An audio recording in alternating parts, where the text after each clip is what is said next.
The arrangement of the Quran is one of many reasons why Muslims believe that it could only have come from God. In fact, modern research has discovered a remarkable structure in the Quran known as ring composition. To demonstrate this, let's analyze the second chapter of the Quran known as Al-Baqarah, the cow. This chapter consists of a total of 286 verses. The entire chapter can be divided into 9 groups based on theme. The first group of verses talk about faith and unbelief. This mirrors the theme of the last group of verses. The second group covers God's creation and knowledge. This again mirrors the second to the last group's theme. The third group discusses the law given to the Israelites, which mirrors the giving of law to the Muslims in the 7th group. The fourth group relates to the test of Abraham, a mirror of the test of Muslims in the 6th group. The middle group, the 5th group, is the central theme of the entire chapter, the change in direction of the Muslim prayer. We have made you believers a middle nation, so that you may bear witness to the truth before others. We only made the direction the one you used to face in order to distinguish those who follow the messenger from those who turn on their heels. This turning point was the change in direction of the daily prayers from Jerusalem to Mecca, which represented a big test for the believers. We find the mention of this important turning point in exactly the middle of the chapter, the 143rd verse. Moreover, this verse even contains the word middle. Together, these 9 groups form a giant ring composition. As you can see, ring composition is structured as a sort of circle, with the central meaning placed at the center. You can think of it in terms of a mirror. So ring composition is the equivalent of putting a mirror in the middle. What is mentioned in the first half will be reflected in the second half. Things can be taken a step further. If we examine these 9 groups, we find that they each contain sub-ring compositions. So what we have is rings within rings. For example, here is the 8th group with the theme of God's creation and knowledge. We can see that the beginning and the end both have the themes of giving and charity, and the central theme of God's power and knowledge is placed in the middle. Things can be taken further still. This sub-ring contains yet another ring within itself. This is the 255th verse known as Aят-ulь Kурsi, the verse of the throne. Just like the chapter which contains it, the verse of the throne can be divided into 9 groups based on theme. The first and 9th parts each mention God's personal names. The 2nd and 8th parts both state that God never tires. The 3rd and 7th parts describe that God owns everything in the heavens and the earth. The 4th and 6th parts make it clear that God has total control over us and we are dependent on Him. Notice that the middle of this verse mentions before and after, which could be yet another allusion to the mirroring of ring composition.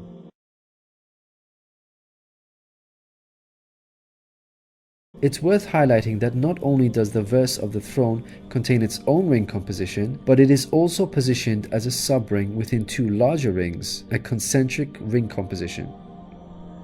We can see that this chapter of the Quran is marvelously designed, being precisely and tightly arranged according to the principles of ring composition. This precision in arrangement is in fact astonishing when we consider the timing of the revelation of these verses. To appreciate this, let's consider the analogy of building construction. Imagine you had the task of building a house. Rather than waiting until you receive all of the materials and then drawing up a carefully thought out design plan, you instead decide to proceed without complete knowledge of the constituent parts, constructing it piecemeal, adding to it bit by bit as and when you receive the individual materials. What are the chances that this approach will result in a well-constructed house? Unlike an organized approach where each part is placed in its best possible position according to a design plan, instead you have a situation where it seems each part is placed arbitrarily, depending on the order in which the parts were received. In such circumstances, you would most likely end up with a very poorly designed house, liable to collapse at any time. It is highly unlikely, perhaps even impossible, that this disorganized approach would end up with the same stunningly designed house as an organized approach.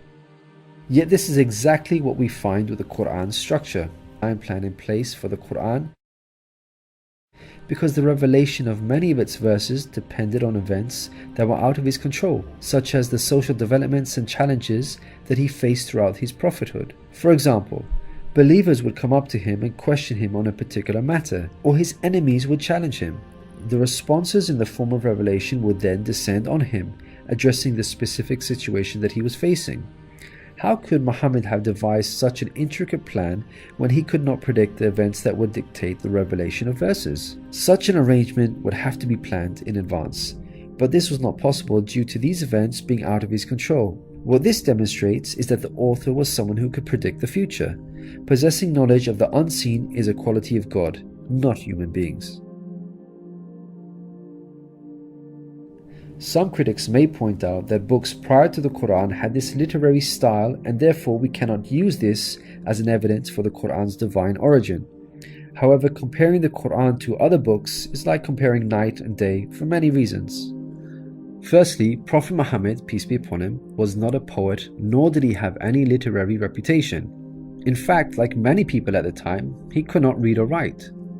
Secondly, most people would assume that the Quran is arranged chronologically, starting with the first revealed verse and ending with the final revealed verse.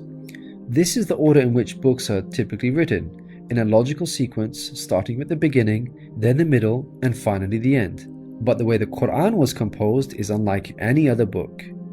Al-Baqarah, the chapter of the Quran that we have covered, was not revealed starting with verse 1, followed by verse 2, then 3, and so on. Rather, its verses were revealed out of sequence over a span of many years and interspaced with the revelation of verses from other chapters.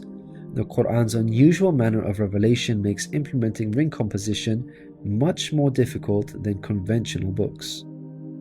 Thirdly, conventional books follow an editorial process by undergoing multiple stages of editing, which allows the author to gradually refine the text over time.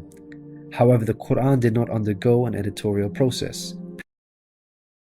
Placed the verses in their positions as soon as they were revealed to him. With each new verse, he would not go off and review what had been previously revealed to see where he can position them in order to maintain a ring structure. Rather, spontaneous revelation was immediately followed by the placement of the verse, its position fixed. When we look at the history of the Quran's compilation, there is not a single instance of a verse being moved around in order to make it fit a ring composition. Fourthly, achieving ring composition in conventional books is much more feasible as the author has complete control over the content, allowing them to plan their structure ahead of time. As we've already seen with the Quran, its content was circumstantial as it was tied to events that were out of the control of the Prophet Muhammad, peace be upon him, and therefore he could not plan a structure ahead of time. Fifthly, the Quran was first revealed as an oral recitation, not in written format. With written books, you can easily plan a structure because you can quickly and conveniently refer back to what you have written previously. But with a recited text like the Quran, the Prophet Muhammad, peace be upon him, would have had to rely on his memory in order to recall what was previously revealed, a much greater challenge. In light of all these difficult circumstances, wouldn't you expect the Quran's structure to be jumbled? What we find, against all odds however, is that the Quran contains a remarkably sophisticated structure. The circumstances of the Quran's revelation, together with its precision and harmony, represent a compelling argument for its divine origin. Your companion is neither astray nor being misled, nor does he say anything of his own desire. It is no less than inspiration sent down to him. He was taught by one mighty in power.